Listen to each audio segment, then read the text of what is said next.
Hello, sound. Sige po, tayo pong lahat ay tumayo. Ayan, naayos na ba? Sige, sige. Kasi presyo yan eh. Joke. Hindi tayo presyo. Okay, so sige po, kung kayo po ay may mga Biblia, buksan po natin sa Philippians or Pilipos chapter 3, 7 to 14.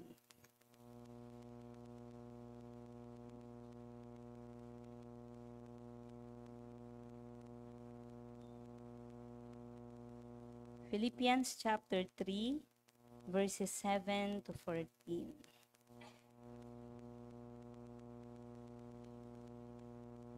Yan. Sige po, kung nakita nyo na, sabayan niyo po ako. Sabi po dito sa verse 7, kung dahil kay Kristo ang mga bagay na pinapahalagang ko noon ay itinuturing kong walang kabuluhan ngayon. Oo, itinuturing kong walang kabuluhan ang lahat ng bagay bilang kapalit ng lalong mahalaga. Ang pagkakilala kay Kristo Jesus na aking Panginoon. Ang lahat ng bagay ay pinapalagay kong walang kabuluhan at itinuturing kong basura. Makamtan ko lamang si Kristo at lubos na makipag-isa sa Kanya. Ang aking pagiging matuwid ay hindi sa pamamagitan ng pagsunod sa kautusan, kundi sa pananalig kay Kristo. Ang pagiging matuwid ko ngayong buhat sa Diyos sa pamamagitan ng pananampalataya. Ang tanging hangarin ko ngayon ay lubusang makilala si Kristo, maranasan ang kapangyarihan ng kanyang muling pagkabuhay, makibahagi sa kanyang mga paghihirap at maging katulad niya sa kanyang kamatayan. Umaasang ako man ay muling bubuhayin mula sa kamatayan. Hindi sa nakamtan ko na ang mga bagay na ito. Hindi rin sa ako'y ganap na. Ngunit sinisikap kong makamtan ang gantimpala sapagkat ito ang dahilan kung bakit ako'y tinawag ni Kristo Jesus. Mga kapatid, hindi ko pinapalagay na nakamit ko na ito, ngunit isang bagay ang ginagawa ko.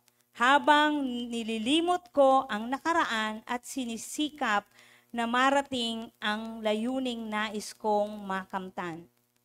Nagpupunyagi ako patungo sa hangganan upang makamtan ang gantimpala ng pagkatawag sa akin ng Diyos sa pamamagitan ni Kristo Jesus, ang buhay na nasa langit.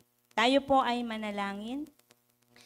Aming Diyos, aming Ama, patuloy ka namin na sinasamba at pinupuri. Tunay nga, Panginoon, napakasarap na kami po ay sama-sama. Tinipon mo, Panginoon, sa lugar na ito. At ang aming pong mga puso ay nagagalak, Panginoon, dahil, Lord, pag aming babalikan at titingnan yung aming pong mga buhay, Lord, kita namin yung marka, Panginoon, ng yung paggawa, ng yung pagkilos, ng yung pagtatagumpay sa amin. Ama, salamat, hindi pa man kami, Panginoon, perpekto o ganap. Pero Lord, patuloy ang iyong banal na Espiritu na kumikilos at gumagawa sa buhay ng bawat isa. At minsan pa sa umagang ito, Panginoon, hayaan mong lubusan naming maunawaan ang kalayaan na nais mo, Panginoon, na makamtan ng bawat isa. Tulungan mo kami na lubos, Panginoon, na makalakad, na may katuwiran sa iyong harapan. Ama, salamat sa pagkakataong ito. Patuloy naming hinihingi, Panginoon, yung pagkilos at paggawa mo sa buhay ng bawat isa. We ask for your Holy Spirit, O Lord, to speak, Panginoon, to continue, Lord, to give us, Father, understanding. At hayaan mo na yung kaalaman at karunungan na nagmumula sa iyong aming tanggapin. Ama, ang iyong lingkod ay patuloy na gamitin mo lamang sapagkat walang ibang tinataas kami at dinadakila kundi ikaw lamang. Itong aming dalangin sa tanging pangalan ng iyong anak na si Jesus. Amen at amen. Sige po, tayo po ay makakaupo na. Ayan, praise God. Purihin po ang Panginoon.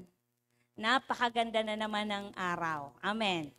So, yun po yung napakasarap sa buhay ng mga mananampalataya. Pagising mo pa lang, kahit ano po yung kalalagayan sa palibot natin, may nakikita kang pag-asa lagi. May nakikita kang ganda dahil alam mong may buhay na Diyos. At kumikilos ang Diyos sa buhay po ng bawat isa. So, salamat po sa pagkabasa ng salita ng Panginoon. At ngayon pong umaga, sabi po dyan, ano po yung ating pong pag-aaralan? The Believer's Life Prize.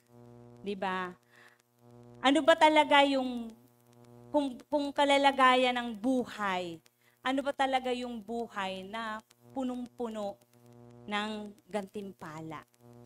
Amen? Ano ba yung buhay na punong-puno ng gantimpala? Paano ba ang buhay ko ay kung saan makikita ko na yung pagkabuhay ko lang, yung existence ko dito sa mundo, ay hindi lang ako basta lamang nag-exist. Kundi, ang buhay talaga, ang pagiging mananampalataya talaga, ay punong-puno ng gantimpala. At ang gantimpalang yan, walang iba tayong hinahangad, kundi yung gantimpala na nagmumula sa Panginoon. Kaya po, tanong ko lang sa mga mananampalataya, sulit ba ang pagod sa paglilingkod? Sino na po dito ang napapagod? At sino po dito ang napagod? Walang aamin. Yung totoo po. Kasi alam nyo, minsan pakiramdaman tayo eh. Totoo naman po talaga. Maganda po minsan ang, kumbaga nararamdaman natin yung isa't isa. Pero andun po yung realidad na yung nararamdaman mo sa yung kapatid, minsan mo na rin naramdaman. At ikaw din mismo, may mga pagkakataon na nararamdaman mo rin. At ito, yun ay sitwasyon mo. Kaya, sino po dito ang pagod? Napapagod? Pero alam niyo po ba, lahat ng pagod na nararanasan natin ay sulit pag sa Panginoon yan. Walang sayang pagdating sa Diyos. Di ba yung kagalakan, ito po isang karanasan ko lang. Siguro may bahagi din talaga na may gusto kang tutukan at fokusan sa buhay. Amen. Sino po dito ang katulad ko na may gustong tutukan at fokusan?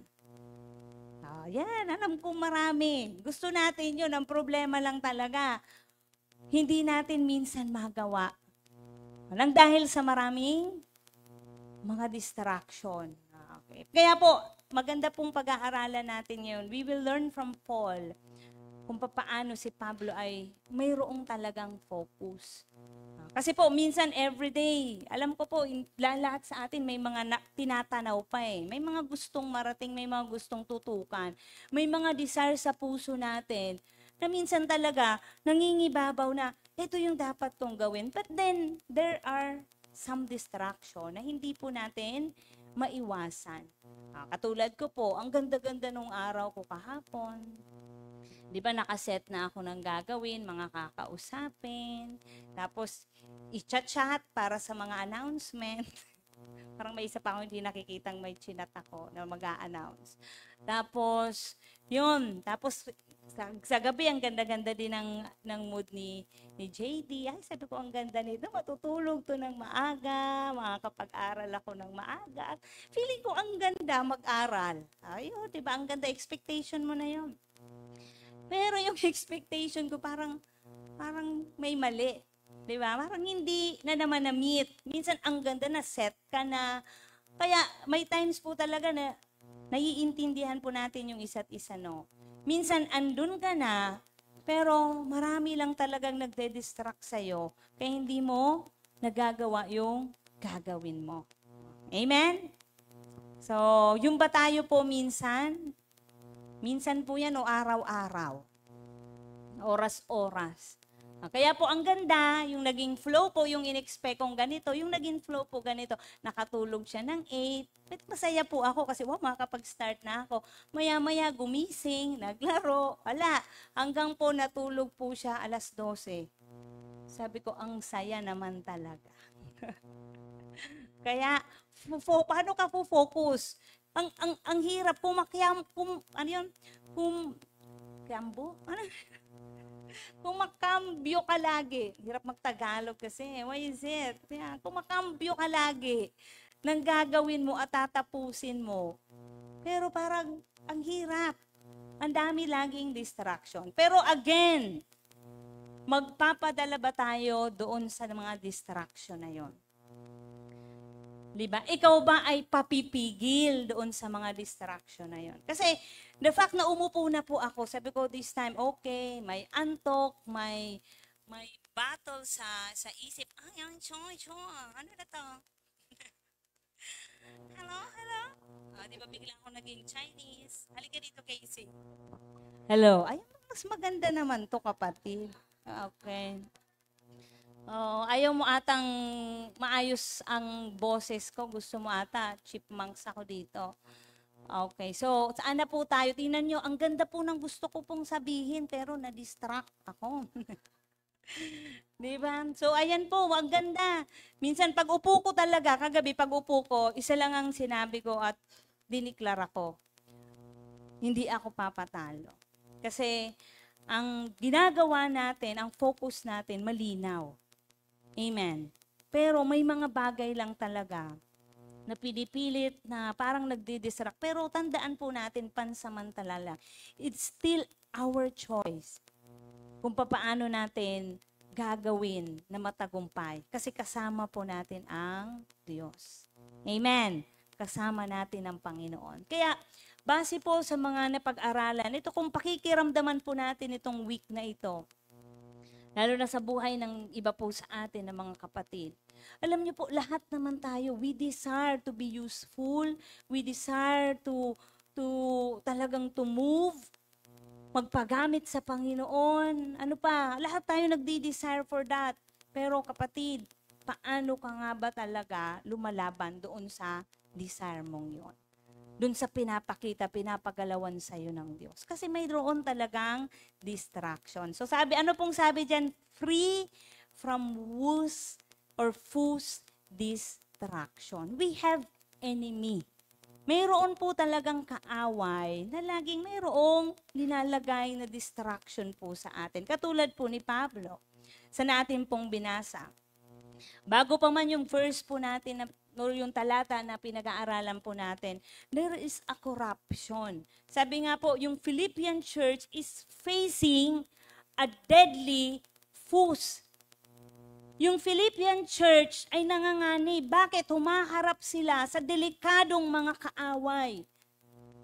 Lalo na yung nagdadala ng mga maling katuruan. Tinitwist yung katotohanan na kung saan binabalik yung kostumbre or yung law na mas tinitignan na mas makapangyarihan kaysa ka doon sa natutunan nila at tinanggap na turo mula kay Pablo patungkol sa biyaya ng Diyos. So they are facing a deadly foes. Hindi basta-basta yung kanilang kaaway sa pagkakataong ito. And sino po yun? They are the Judaizers. When Paul calls dogs, because they say circumcision is necessary for salvation. Muli na naman, di ba, ibinabalik na naman nila yung batas na kung saan pinalaya na sila, pero patuloy na naman itong mga tagapagturong ito, ibinababa sa Philippian church.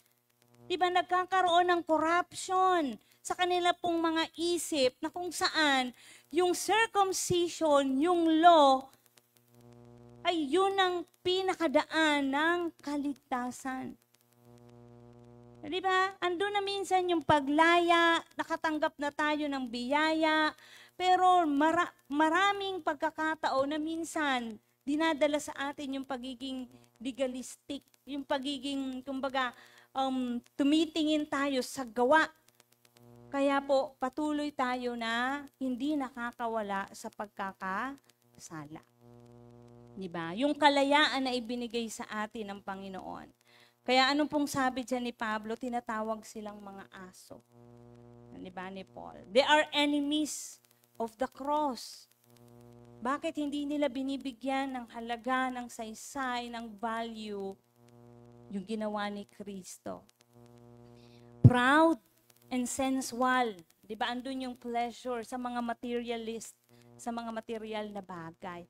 Muli na naman silang dinadala doon, ibinabalik. Kaya po napakadelikado nung kalalagayan na ito ng Church of Philippians. So their future is eternal destruction. So alam niyo po, kapag may mga bagay tayo na tinututukan, then nagpapadala tayo sa mga distraction, at patuloy ganun yung buhay natin, paikot-ikot lang. Kapatid, saan papunta yan? Iniisip ba natin, saan ako papunta kapag lagi akong ganito? Saan ako pagpapunta kung hindi ko lagi nagagawa yung pinagagawa sa akin ng Panginoon? Saan ako papunta na alam ko na yung dapat kong tutukan at maging focus sa buhay, pero hindi ko nagagawa ito? Saan ako papunta? Saan nga ba tayo papunta pag ganun yung ating pong mga kalalagayan? Yung pagkatawag ng Panginoon, malinaw, andyan, pero hindi natin nagagawa. Saan tayo papunta? Yung tanong, saan tayo papunta nun? At katulad po dito, saan sila papunta? Yung kanilang kinabukasan is eternal destruction. Walang hanggan. Bakit hindi nila magawa na, kumbaga, makasunod doon sa tamang turo or ibinababa? Alam niyo po, katulad natin, hindi tayo sala sa init, sala. Sabi ko nga po, lagi ko ito pong uulitin, walang neutral. Diba? Kung laging mayroon tayong kaisipan na pwedeng magpakabait, pwede din magpakasama. Pwede naman i-adapt ito, pwede naman i-adapt ito. Walang neutral sa ating pong pagiging mananampalataya. Huwag na natin i-justify yung mga bagay na we already justified. Remember that hindi man po tayo perfecto, katulad po ni Pablo, sinasabi niya, hindi pa ako ganap. Amen. Hindi ko pa talaga. Ano pong sabi dyan sa verse 12? Hindi sa nakamtan ko na ang mga bagay na ito. Hindi rin sa ako'y ganap na. Pag tiningnan mo si Paul, ang buhay niya, parang napakaganda na. Napakatindi ng faith.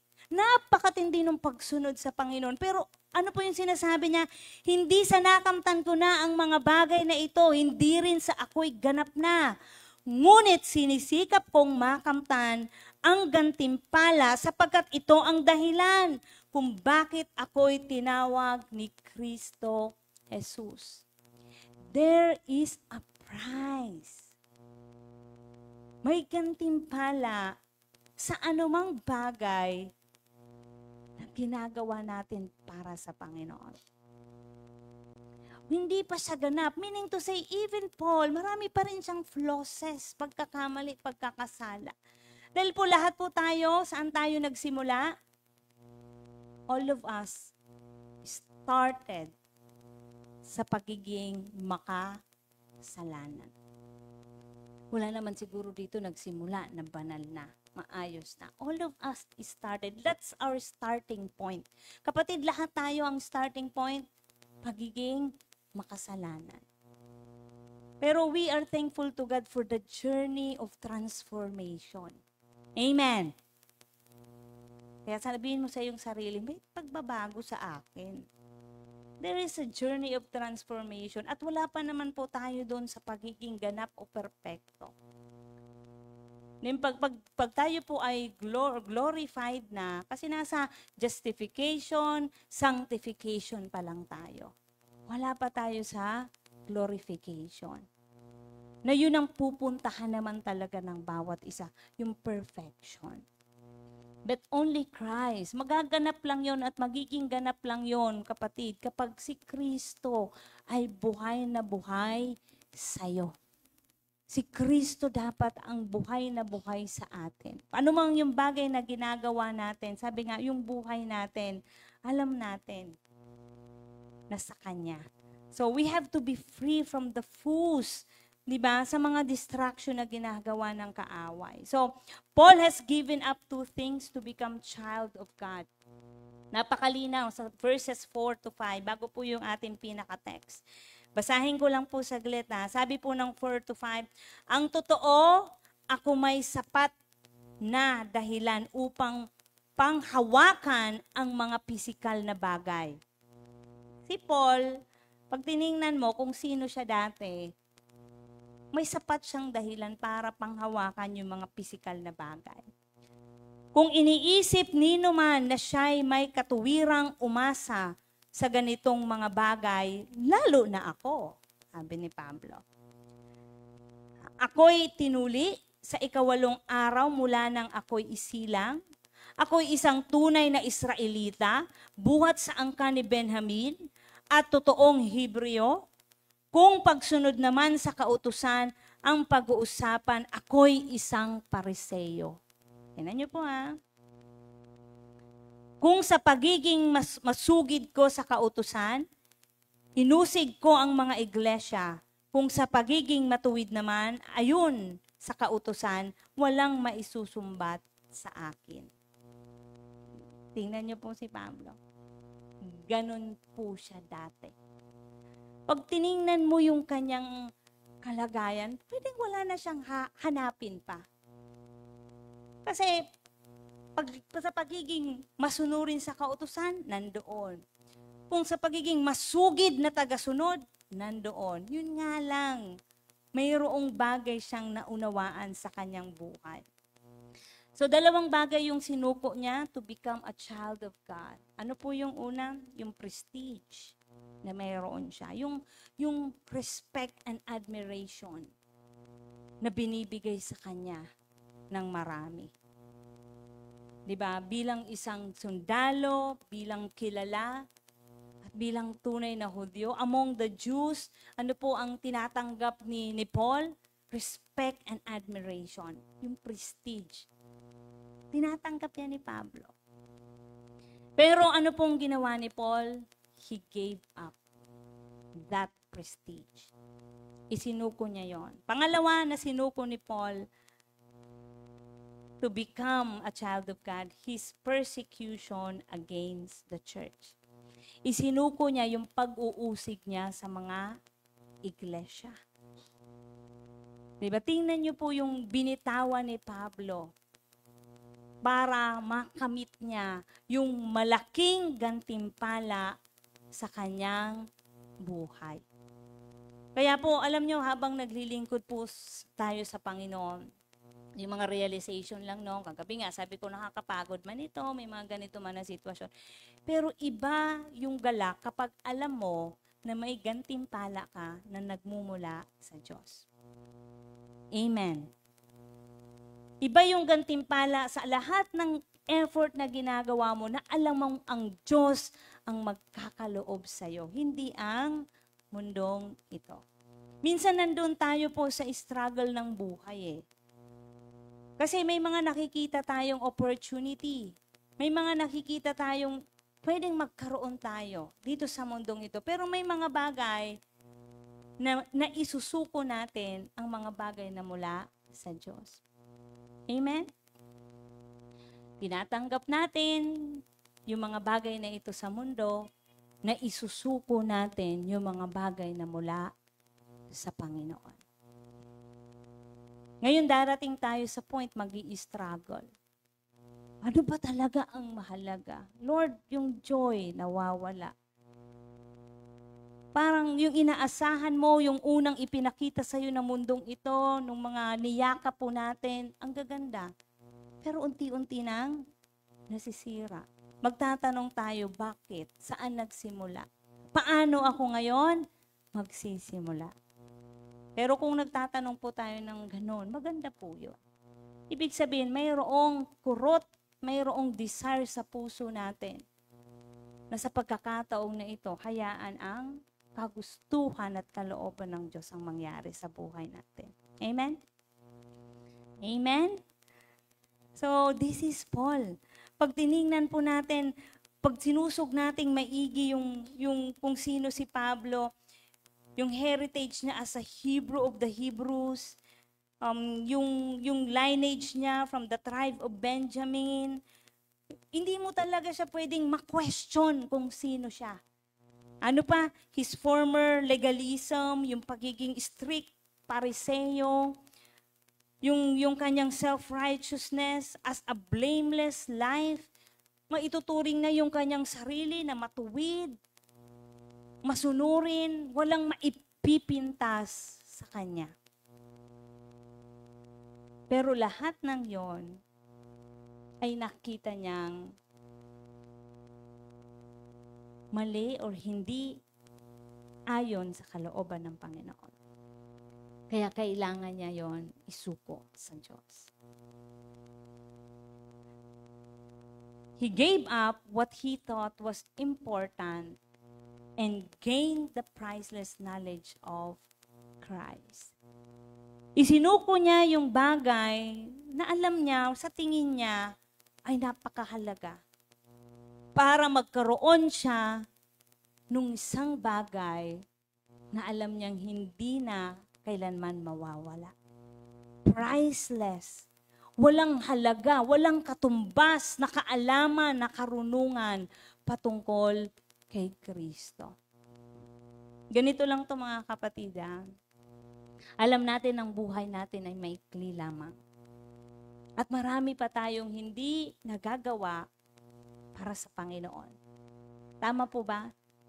Marami pa tayong hindi natutuklasan. May mga bagay na dinala na sa atin, pero there's more.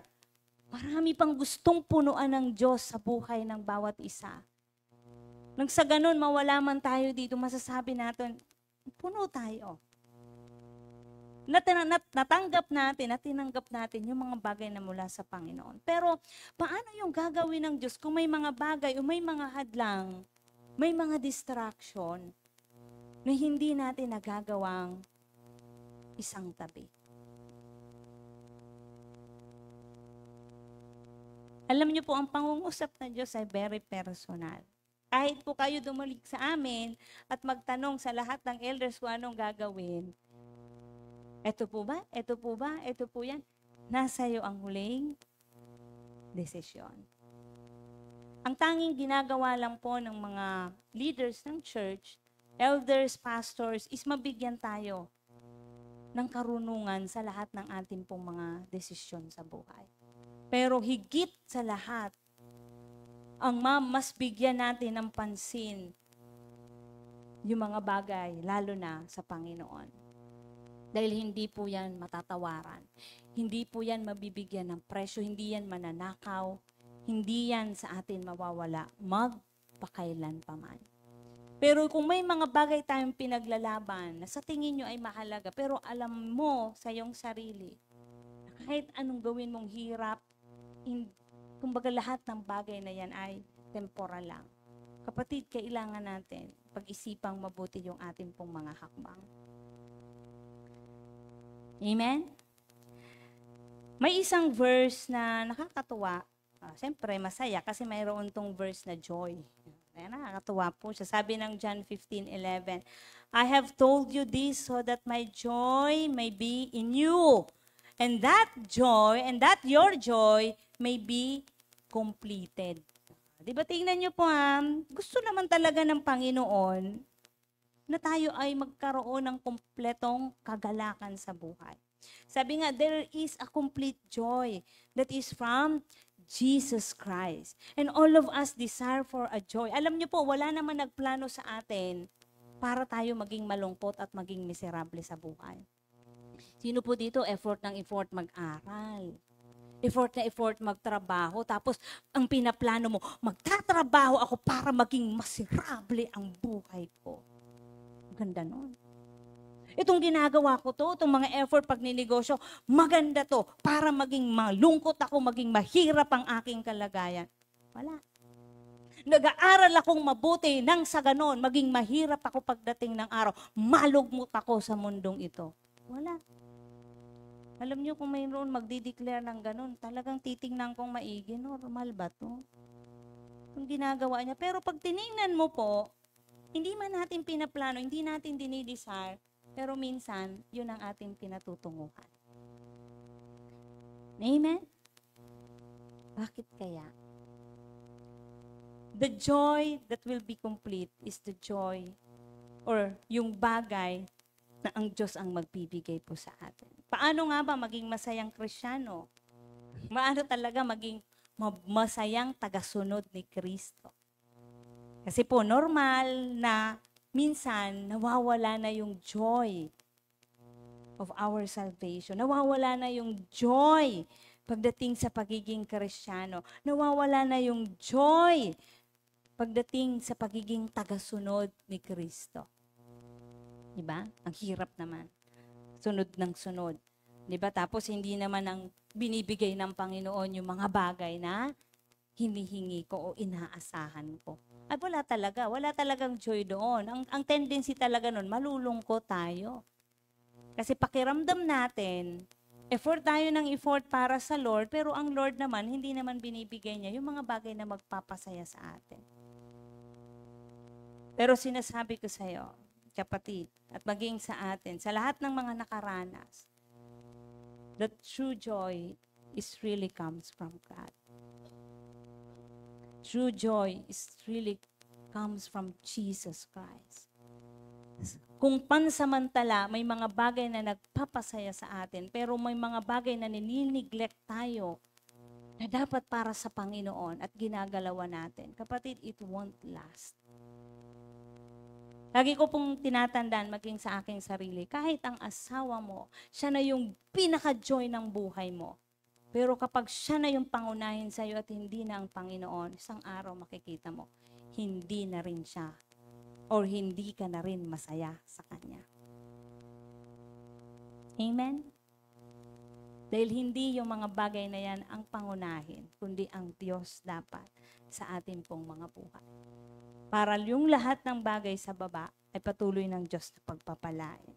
There is a complete joy that is from Jesus Christ alone. So, ang tanong, saan tayo ngayon patutungo? Saan ba dapat talaga patutungo ang mga mananampalataya? Yung journey natin, yung footprints natin. Saan ba talaga siya didiretso? Saan ba tayo minsan, nagtatanong tayo magsisimula? So, napakaganda ng mga payod po dito po ni Pablo. At patuloy natin matutunan yung kanya pong mga inihahayag po dito sa Church of Philippians. Pag tininan po natin sa verses 10 to 11, ito po yung napakaganda na sinabi po ni Paul. Sabi po ng verse 10 to 11, ang tanging hangarin ko ngayon ay lubusang makilala si Kristo. Maranasan ang kapangyarihan ng kanyang muling pagkabuhay, makibahagi sa kanyang mga paghihirap, at maging katulad niya sa kanyang kamatayan. Umaasang ako man ay muling bubuhayin mula sa kamatayan. Tingnan niyo po yung salitang ginamit niya, ha? Pag tinignan ko po sa English, ang pasimula niya, I want to know Christ, yes, to know the power of His resurrection and participation of His suffering, becoming like Him in His death, and so somehow a training to the resurrection from the dead. Ano pong nagkaroon? Anong mayroon po si Pablo? Napagwari niya na kailangan mayroon talaga siyang focus sa kanyang paglilingkod sa Diyos. Sa pagiging Kristiyano. Sa pagiging kawal ng Panginoon. Napakahalaga po na malinaw sa iyo yung direction at patutunguhan mo. Kasi po, bakit nagkakaroon, bakit dumadating sa punto yung Church of Filipos na dadala sa turo, sa mga dating turo, sa mga maling turo? Dahil hindi sila nagkaroon ng fix na tayo patungkol sa kanilang hahakbangan sa mga susunod na araw. Kaya po bilang mga mananampalataya, it's good, di ba? Kahit po tayo, pag tinatry po natin magkaroon ng time management, ng kaayusan ng ating mga buhay, prioritization, ano po yung ginagawa natin? Talagang tinitingnan natin kung ano yung dapat nating maging hakbang sa maghapon. Or else, ano pong mangyayari? dadalhin ka sa ibang direksyon. At mawawala ka doon sa dapat mong gawin, tapusin. Ganun din po yan, kapatid, sa buhay. Kapag po talaga mananampalataya na ako, di ba minsan mayroon pa tayong years na tinitingnan, 5 years na akong Kristiyano, 5 years na akong nakaupo sa simbahan, so anong plano ko? Di ba may mga ganun dapat? So ano dapat ang hakbang ko sa mga susunod na araw? Ito na lang ba ako hanggang dumating ang Panginoon? Dadatnan kaya ako ng Lord na nakakatuwa? Hindi kaya ako maligaw kasi ganito lang yung pundasyon na ilinalagay ko sa aking buhay? Pag medyo masakit-sakit na, pag medyo may mga patama-tama, pagkukorek sa simbahan, iwas na lang ulit. Balik na lang ulit ako kapag medyo okay na ako, healed na ako, ready na ulit ako. Pero pag may mga konti na naman, ay, iwas ulit. Ganun pa rin yung tayo natin. Mo na at kakalimutan mo na ano yung mga bagay na pananatilihin mo at ano yung mga bagay na idadagdag mo sa iyong buhay bilang Kristiyano. Napakalinaw niyang kay Pablo. Kaya araw-araw ng kanyang buhay, alam niya yung direction na dapat niyang tahakin. Kapatid, kung basura na yan at bit-bit mo yan hanggang ngayon, saan ka dadalhin yan? Kung napakatagal na yan, namamaho na yan at maaapektuhan ka yan. Kaya nung sabi ni Paul, lahat ng dapat ibasura, lahat ng basura para sa kanya, kailangan basura na, itapo na. Nang sa ganon, magkaroon ng puwang, ng lugar, yung mga bagay na ibibigay sa atin ng Panginoon. Amen po? Paglaya yung gusto natin. Pero minsan tayo yung naglalagay ng dahilan para hindi tayo lubusang makalaya. In order to gain Christ, sabi niya, he wanted to know Christ, experience His power. Ang clear sa kanya to. Basta ako, ang hangarin ko, ang focus ko. Gusto kong makilala si Kristo, maranasan yung kanyang kapangyarihan, magbahagi, makomplete, share in. Kumbaga malinaw din kay Paul sa kanyang pagsunod, magiging kabahagi siya ng suffering ni Kristo. Share in and complete His suffering. And ultimately be conformed to His death. Diba? He did all of this for the purpose of attaining the resurrection. Siyempre, kung ako may inaasahang malaking gantimpala, kapatid, alangan naman na wala lang yon. Yung pinakahirap, ginawa na ni Kristo. Pero yung mga bagay na dadaanan natin patungo doon sa gantimpala, wag mo namang iwasan at wag mo namang isang tabi sa iyong buhay. Kasi marami tayong gustong marating at hinahangad, pero yung bagay na pagdadaanan natin para patungo doon, minsan ini-skip natin. Amen? Magandang buhay, yun talagang tinatanaw. Pero yung ginagawa na, dinadaanan, oo, mahirap papunta sa magandang buhay, hindi ganun kadali yun. Yung pinaayos tayo ng Diyos, hindi yung para makamtan mo yung ina-imagine mo na, ay, perfection, magiging banal, magiging matuwid. Kapatid, bago ka pumunta doon sa pagiging banal at matuwid, normal, may mga tatapyasin sa'yo ang Panginoon. Amen? So, dapat tanggap na natin to. Ay, ito talaga yung pagdadaanan ko. Dapat tanggap ko to. Kung hindi natin yan tanggap, andun pa rin tayo sa kalalagay na mahihirapan tayo tanggapin yung mga bagay na bago. Sabi nung kanina, ano yun? New heart.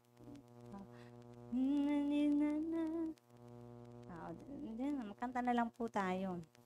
Diba? Yung new song.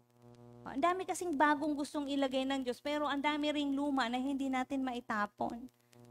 Kaya walang malagyan yung bago. At hindi rin natin pwede pagsamahin, paulit-ulit po tayo na yung luma at bago. Even the old tradition cannot fit anymore dun sa mga turo. The Old Testament is Old Testament. The New Testament is the New Testament. Diba? Andun yung shadow, andun yung lesson. Pero kung ano yung bago at kasalukuyan, yun po dapat tayo. So, he is a man on a mission. Paul narrowed his wage and his focus to the essentials. So, malinaw kasi kay Pablo bilang isang missionary. Naging malinaw na sa kanya yung kanyang tatakbuhin. So, pinaliit niya. Napakalawak ng gusto nating, may ganito tayo minsan, ang dami nating gustong mangyari, ang dami nating gustong marating, ang dami nating gustong gawin, kahit nga sa gagawin na lang eh. Tingnan niyo po, sa dami ng gusto mong gawin, ano nagawa mo maghapon? Tuloy, ang dami mong gustong gawin, walang nagawa. Kasi hindi mo alam, saan ba ako magsisimula, alin ba ang uunahin ko. So alam niyo yung malaki at malawak, alam niyo yung ginawa ni Paul, pinaliit niya muna. Kasi papunta po yan sa pagiging malawak. Unahin muna yung mga dapat tutukan, papunta po doon sa mga iba pa. Kaya minsan, hangad tayo ng hangad ng magaganda, hangad tayo ng hangad na marami. Kahit nga sa paghangad ng maging mayaman, mag-ingat po tayo. Diba? Kasi pag hinahangad natin yan, hindi pala tayo handa. Hindi pala tayo naiayos. Diba? Yan pa yung magiging dahilan ng ating pagkapahamak.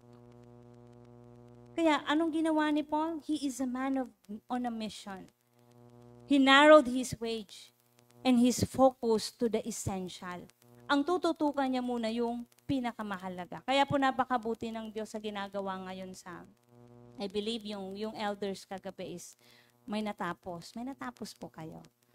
Oo, amen. Okay, salamat sa Panginoon. At yung natapos na yun, may mga pasisimulan po tayo. Tutok. Ang ganda ng mission, ang ganda ng vision natin. Pero hindi naman natin alam kung saan tayo tutungo. Alin ba unahin dito?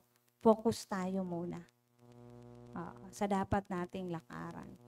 Kasi ngayon ba nagiging malinaw na sa atin ang lahat, mga kapatid? Bakit city word ka? Bakit nandito ka? Amen? At yung iba, paano na ba talaga? Diba? Sana po paunti-unti maging maliwanagan na po tayo. Una pong dapat nating maunawaan. Verse 7 to 8, sabi po dyan, Paul discerned what hindered him. Ito po yung maganda. Ano po si Pablo? Naramdaman niya, na-discern niya kung ano yung mga bagay na pumipigil sa kanya. Sabi po ng verse 7 to 8, basahin ko po ulit. Sabi po dito, ngunit dahil kay Kristo ang mga bagay na pinapahalagan ko noon ay itinuring kong walang kabuluhan ngayon. Oo, itinuturing kong walang kabuluhan ang lahat ng bagay bilang kapalit ng lalong mahalaga.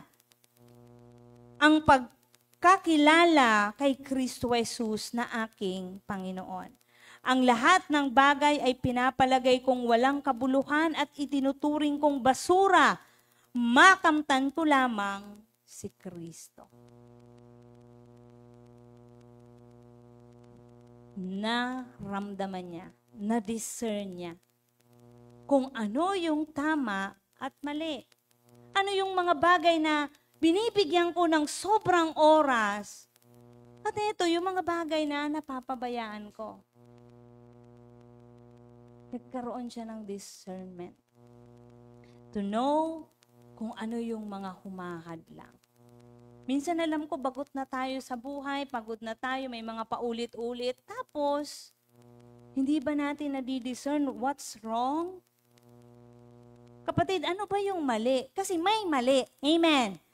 Alam natin, kung ganyan at ganyan yung ating kalagayan, may mali. At kailangan natin ma-discern yung mali. Kasi kung hindi natin i-discern yung mali, yung mga hadlang sa paglilingkod natin, kapatid, pasasaan ba talaga ang ating patutunguhan? Papunta ka ba talaga sa gusto ng Diyos na papuntahan o mananatili ka lang dyan sa ganyang kalalagayan? Dahil hindi natin natutukoy yung mga hadlang. Paul had to let go of all the things he once cherished. considering them distraction to the grace. Tinakita ni Pablo, ito yung mga niyayakap po, ito talaga yung chine-cherish ko, tinitreasure ko. Pero itong mga bagay na ito, parang hadlang to doon sa biyaya sa akin ng Diyos. Alam niyo po kung nararanasan niyo yan, nararanasan ko din yan. May mga bagay na pinapakita ang Panginoon na kailangan tapyasin, kailangan alisin, kailangan hindi bigyan ng importansya, uubusin ang oras mo, laanan, dahil may mas mahalaga na napapabayaan. Amen. Kaya po dapat maging discerning tayo pagdating sa mga bagay na ito. There is a new knowledge na binibigay ang Panginoon. Alam niyo, lahat naman tayo, kung wala tayong karunungan o kulang tayo ng karunungan, anong sabi ng salita ng Diyos? Humingi. At ito'y ipagkakaloob sa atin ng Diyos. Kaya isang araw, makita mo na yung sarili, pag umuupo ka, alam mo na yung dapat mong bigyan ng oras mo. Patpuntahan ng pera mo. Di ba ako noon, pag unang trabaho, dahil akala mo, treat yourself every day. Ay, ako naman ang nagtrabaho, ako naman ang nagpagal. Titreat ko siyempre yung sarili ko. Lahat papunta sa sarili ko. Diba? Pero na-realize mo isang araw, ay parang may mali. Parang hindi ko na-serve yung purpose ng pagkakaroon ko ng pera. Parang nagtrabaho ako, alam ko malinaw sa akin para dito yun eh. Pero nung nahawakan ko na, napunta sa iba, na-distract. Naghahanap ka na ng kaibigan, bumibili ka ng kaibigan. Sa paanong paraan? Treat dito, treat doon. To have more friends. Sang araw, hindi pala totoong kaibigan. Diba? Makikita mo, sayang yung dinaanan ko. Binigay ko na nga sana lang sa mga magulang ko, di ba? Sa mas nangangailangan. Napunta doon sa mga parang happy lang. Happy friends pag happy tummy. Di ba may ganong commercial ata? Happy life. Ay, hindi. Happy tummy. Happy life. Kaya, anong ginawa? Kain ng kain. Di ba? Hindi papunta doon yung ating pong tinitingnan. Yun ba yung ating gustong mangyari? Ubusin ang oras sa labas. Tapos walang oras sa pamilya. Doon na ako dati nag-struggle kasi po alam nyo, dating naging store attendant ako ng auntie ko. Yun po ay poultry supply. At ang ganda naman, siyempre, doon nag-start na po ako maging mananampalataya na habang cashier ako noon, nanonood ako kay Brother Eddie, diba? Tapos lahat ng mga ano ng sigarilyo noon, sinusulatan ko. Sigarilyo karton. Ginawa ko siyang notes. Di ba, walang-wala pa rin tayo nung panahon eh. Sayang yung pambili ng notebook. May mga bagay na dumadating na sa akin bilang mananampalataya. Ay pupuntang, parang nanalo sa ano yun. Kasi siyempre poultry supply po, kumpleto kami ng lahat ng pampasaya sa manok. Oo. Lalo na paglabanan, yung mga manok. May times ata, hindi ko alam, may dinilang siguro ako, may pinrangka talaga akong tao. Balik ng balik siya doon. Sako-sako po talagang concentrate yung binibili niya. Diba? Sako-sako talaga ng dami. Tapos bili ng bigas, 2 kilo. Sabi ko, may problema. Ay, ako noon, medyo, siyempre, bagong Kristiyano, para akong feeling righteous eh. Alam mo yon, wala pa talaga tayo doon minsan na, andun yung parang gusto mo lang i-adapt or gusto mo lang i-apply kung ano yung learnings mo. Wala pa yung tamang pagbabalanse. Kaya po, medyo magaspang pa yung bibig, di ba? Di ba, kuya, ano yan? Pero ako nagkakashare. Okay, ito po yung total. Pero pinapagalitan ko. O diba, parang ayoko ibigay yung sukli. Kuya, ano yan? Ang dami mong binili, puro sa manok. Bumili ka pa ng vitamins. Tapos biglang parang makakalimutan pa nga yung bigas, binalikan pa. Ay, 2 kilong bigas pala. 2 kilong bigas sa pamilya, iuwi sa manok. Ang healthy, ang saya-saya ng manok. Kompleto lahat, Ricardo, lahat ng pampataba, pangpaano ng sipon, yung sa pamilya 2 kilo. Yung binili pa yung mahinang klase na hinaluan pa namin ng NFA. Siyempre, bigasan. Sabi ko, anong kakainin ito? Nangangamoy-ngamoy pa. Ay, ganun po talaga kalakaran yung dati. Hindi naman ako umutos noon. Diba? Sumunod lang. Sabi ko, wala talaga. Hanggang medyo na-stress na ako noon, mga ganito. Hanggang po dumating ako, galit po talaga ako sa sabungan. Gusto ko po silang pasabugin lahat. Dumating ako noon, kasi nga lahat ng pumupunta sa akin, mga sabungero. Oh, tapos parang kita ko yung mga buhay nila, tapos may mga nagalit po talaga ako. Gusto ko sila, yung tipong, pag nasa bus ako noon pauwi, galing ako ng Iriga, pauwing Ligaw, gusto ko may dala akong bomba. Tapos pag nandun ako natapat sa sabungan, gusto ko itatapon ko na lang siya. Boom! Yung imagination ko lang yon ng panahon. Kasi sabi ko, para matigil. Kasi may mga part sa akin, sabi ko, yung oras nila sa manok, feeling ko mas madami kaysa ka sa anak. Alam mo yun, yung hinihimas nila yung manok oras hanggang nag-umaga. Yung anak siguro, ini-imagine ko nun, siguro yung anak naghahanap ng atensyon, yung mga bata, orasan mo ako, upuan mo ako, pakinggan mo ako, pero parang wala. Doon parang sumisikip talaga yung puso ko nun. Ngayon po tanggap ko na sila. Siyempre yung grace ng Lord, na hindi sila mahusgahan na habang tumatagal, na balanse na. Although andun pa rin yung realidad na makawala sila dapat dyan, malaman nila yung totoo, pero hindi ko na po sila sinusumpa, di ba? Kasi yung puso mo is habag na lang din sa kanila. Binago din ng Diyos habang tumatagal eh. Di ba? Nakahabagan din sila. Kasi ano lang din sila, biktima, di ba? Ng kasalanan at ng pandaraya ng mundong ito. So praise God. Kaya po kung iniisip nyo, dati po talaga, pag tinignan nyo ako, parang mapanghusga to. Parang ano pa naman ako, may ginawa ako nung kahapon, baka maramdaman ito. Diba? Pero ngayon, binibigyan tayo ng Diyos ng pangunawa and compassion. Pangalawang bagay, ano po yung una? Para matutukan ni Pablo yung mas mahalaga, he discerned what hindered him. Kapatid, tingnan niyo po yung paggamit natin ng ating pong mga oras. Tingnan niyo po yung paggamit niyo ng inyong mga talento, lakas. Tingnan niyo po yung paggamit po natin ng ating pong mga financial. Tama ba yung pinupuntahan ng mga bagay na yan? Kasi kung may mali, you have to be discerning. Kailangan niyo pong magdesisyon. Para matanggap natin or tanggapin natin yung higit na mas mahalaga. Yung mayroong tamang gantimpala. Kasi pwedeng may gantimpala yan, pero yung gantimpala niyan, panandalian lamang. Pero yung gantimpala na nagmumula sa Panginoon ay pangwalang hanggan. Kaya po, we have to be discerning what's hindered. Ano ba yung mga bagay na pumipigil sa atin? Binibigyan natin ng oras at panahon. Pangalawa, he discovered what he wanted. Tingnan niyo po sabi ng verse 9 to 11, natuklasan ni Pablo kung ano talaga ang kanyang gusto. Di ba? Kung ano talaga yung nagpapasaya sa kanyang puso. Ano ba talaga yung pagkatawag sa kanya? Kasi alam niyo po, we will only feel complete and fulfilled kapag nalulugaran natin yung disenyo sa atin ng Diyos. Kahit po mag-superhero ka dito, kung hindi yan ang design sa'yo ng Panginoon, you will never feel fulfilled. Kasi hindi naman yan yung design mo. At hindi yan dapat ang ginagalawan mo.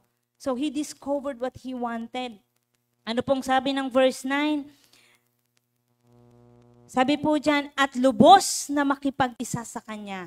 Ang aking pagiging matuwid ay hindi sa pamamagitan ng pagsunod sa kautusan, kundi sa pananalig kay Kristo.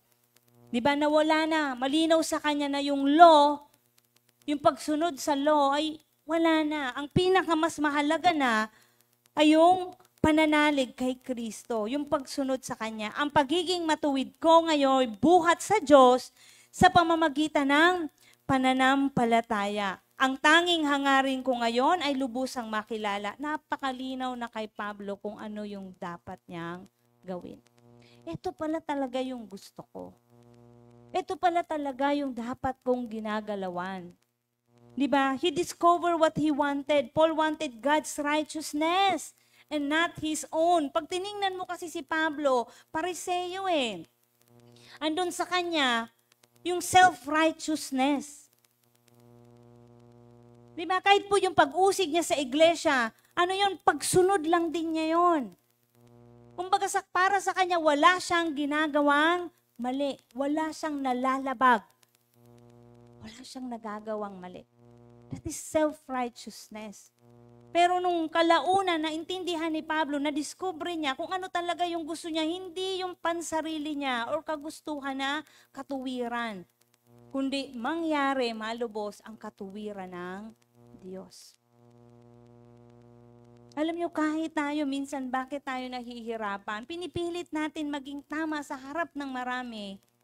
Pero alam natin, hindi tayo tama sa harapan ng Diyos. May mali. Nandoon yung gusto natin ma-please yung iba, gusto natin ma-please yung tao, pero pagdating sa harapan ng Diyos, hindi natin nalulugod ang Panginoon.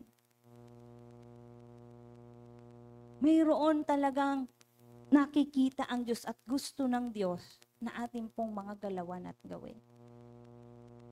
Dahil ang Diyos ang lumikha sa atin at siya lang ang nararapat na pagbigyan natin ng karangalan. Siya yung piniplease talaga po natin. I-desire po natin yan. God's righteousness, not self-righteousness. Hindi po natin kaya yon. Christ became his solitary pursuit. Di ba nagkaroon siya ng new righteousness? Yung kanina nagkaroon siya ng new knowledge, ngayon nagkaroon naman siya ng bagong katuwiran. So ito pala yung dapat kong tutukan. Ito pala talaga yung gusto ko. Kaya pala ako, pinagdaanan ko yung mga bagay na ito dahil dito ako inihahanda ng Diyos. Kaya pala naranasan ko yon, pinagdaanan ko yon, napakaganda pala talaga ng disenyo ng Panginoon dahil ako pala ay gagamitin. Yung tapang pala, yung experience kong yon, para pala yon dito. Amen? Ngayon nakita na niya ng malinaw kung ano talaga yung kanyang gusto. Kaya malinaw din itong nalakaran. Pangatlo at ito po yung panghuli. Paul determined how to get it.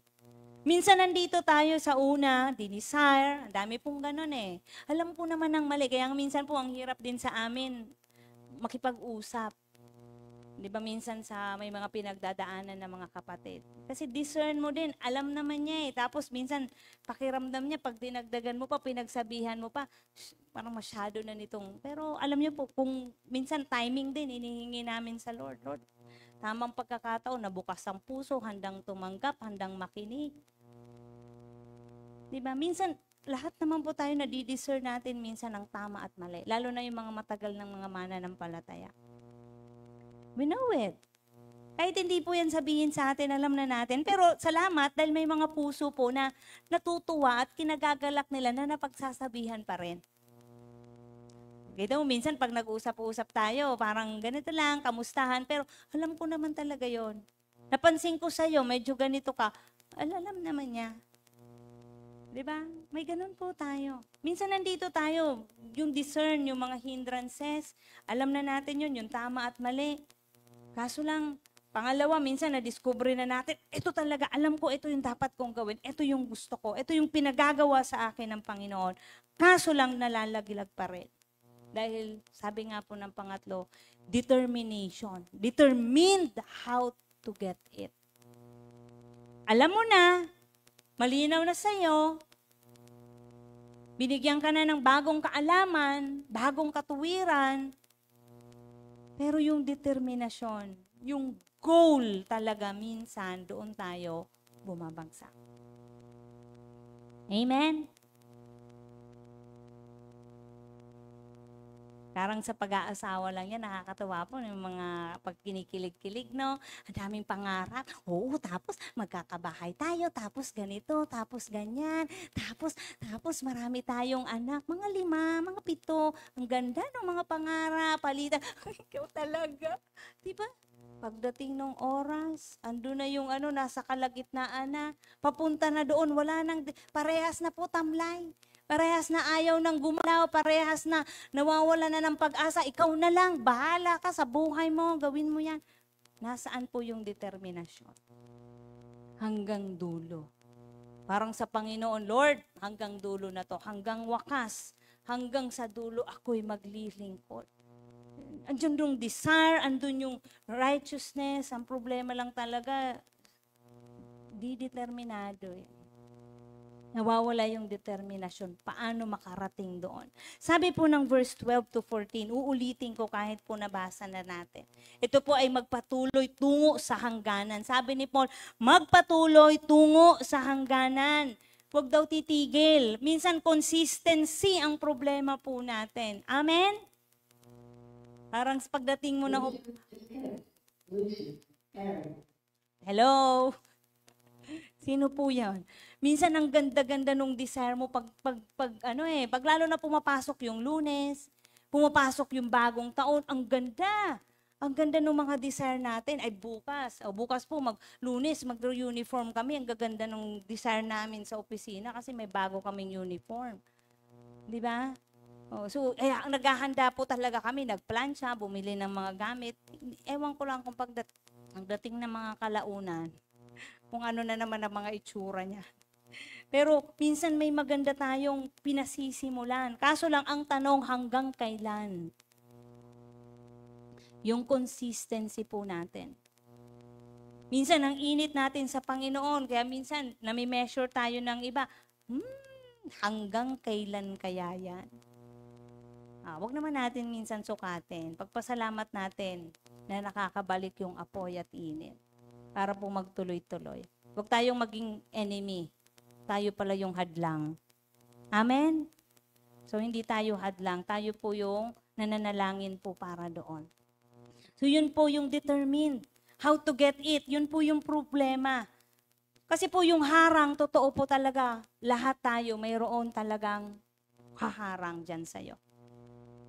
Minsan, pag nakaplano ka na, ang ganda na ng gusto mong gawin, expect mo na, may humaharang. Kaso lang, doon tayo magkakaroon ng sukatan. Determinado ka ba na gawin mo yung goal mo? Yung gusto mo.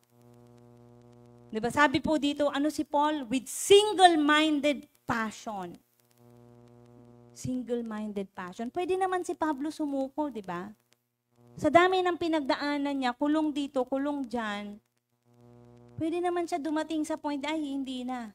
Maging ordinary na lang akong lingkod. Di ba may mga ganun tayong thinking?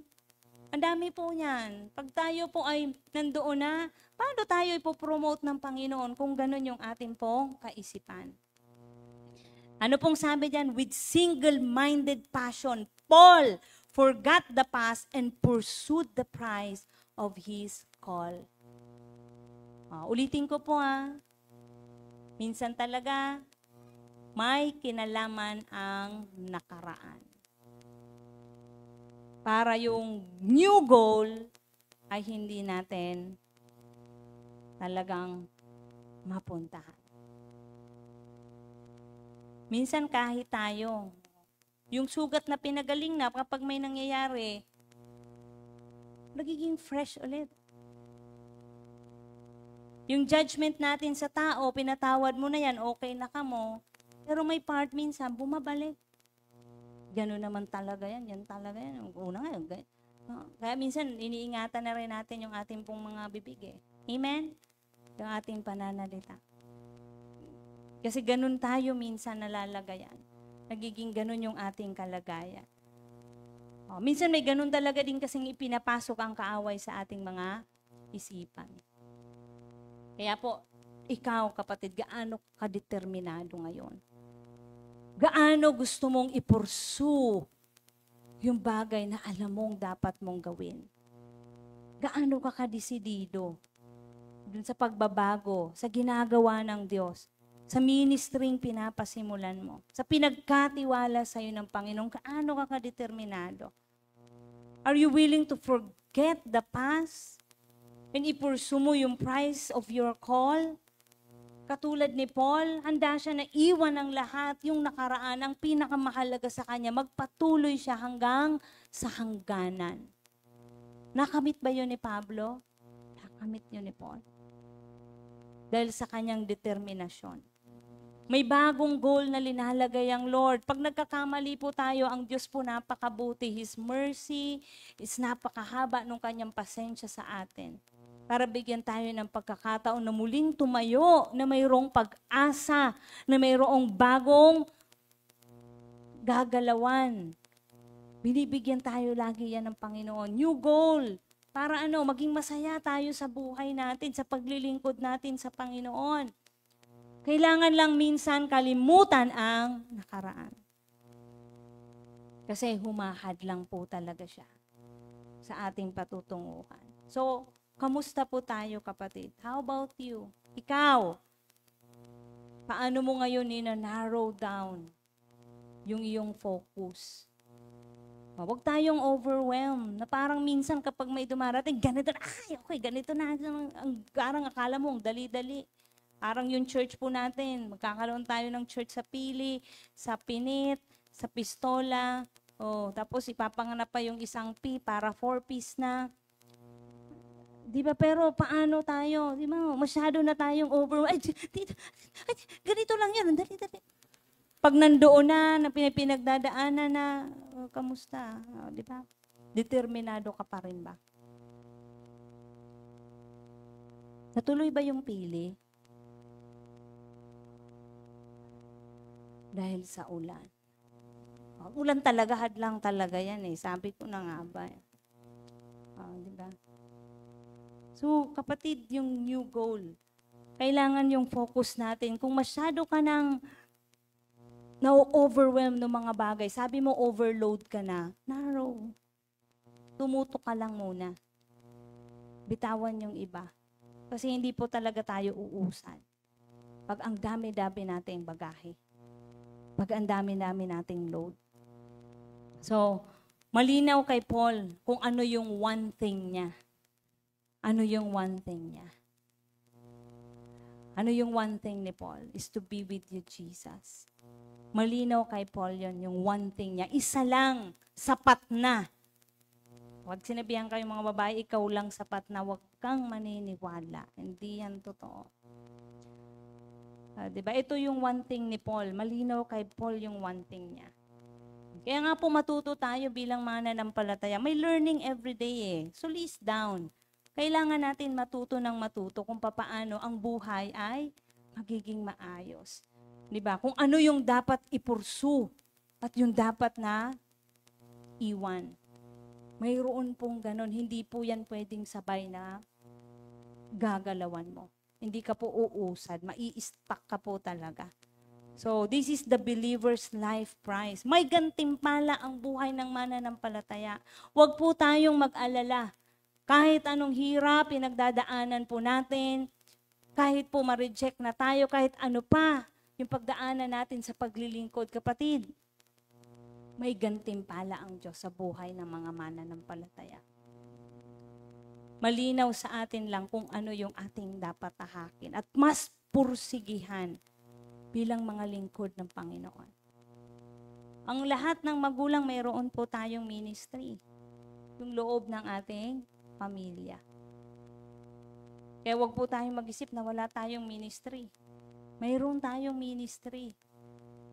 Narrow down, paliitin natin, pamilya pa lang natin, kailangan na natin paglingkuran. Papunta yun sa palawak ng palawak hanggang sa church.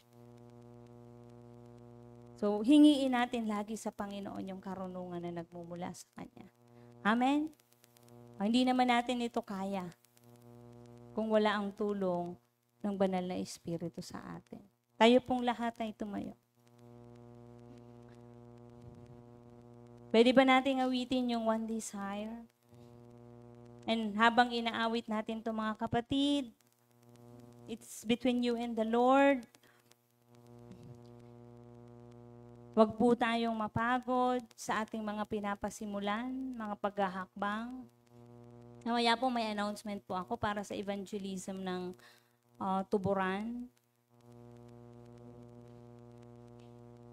Hallelujah. Sige po, manatili po tayo sa presensya ng ating Panginoon. Awitin po natin yung awit na ito na mayroong pakikipagniig at pangungusap sa ating Diyos. Hallelujah. Tulungan mo kami lahat, Panginoon, na matukoy, maging halinaw, mahakbangan, malakaran, kung ano talaga yung dapat, O Diyos.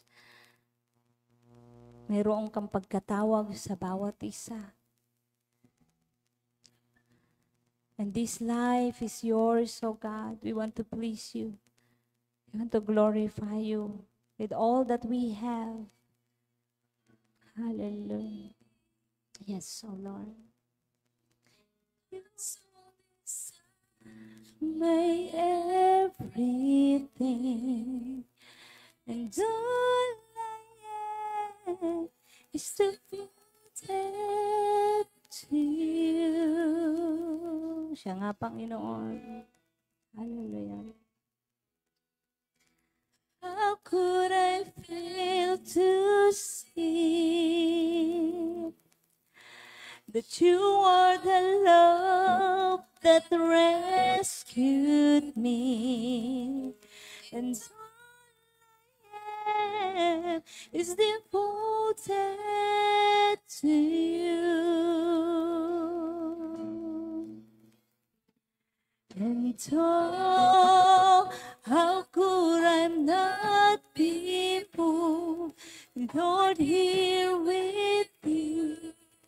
So have your ways in me. As though there is just one thing that I will see. Lord, this is our cry. This is my cry. My one desire is to be where you are, Lord, now and forever. It's more than a song. My one desire is to be with you, is to be with you.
our Lord, now and forever.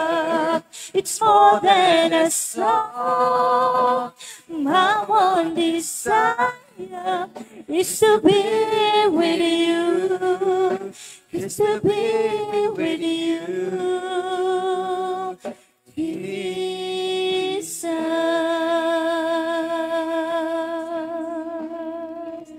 Oh Lord, hallelujah.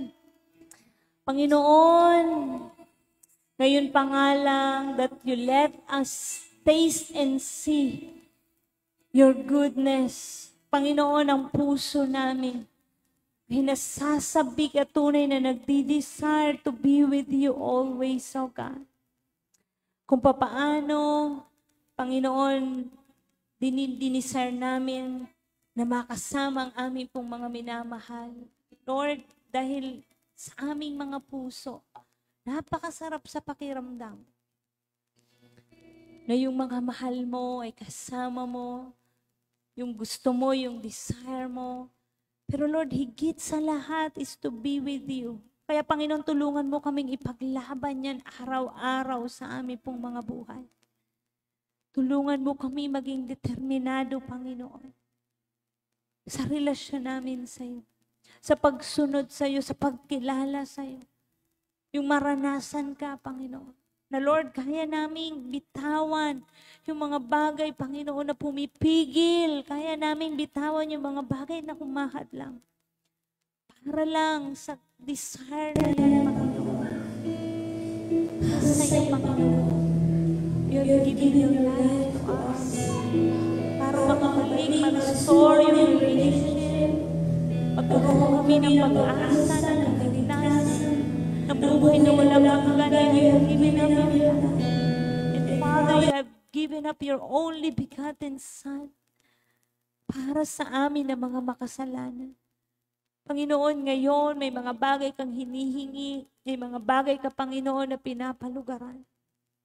Lord, tulungan mo kami to have that heart, patinding desire, kagustuhan, Panginoon, na sumunod sa iyo. Na hindi namin itong maipagpalit mga bagay na nasa mundo.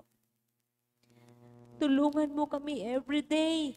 We have a mission, Lord God.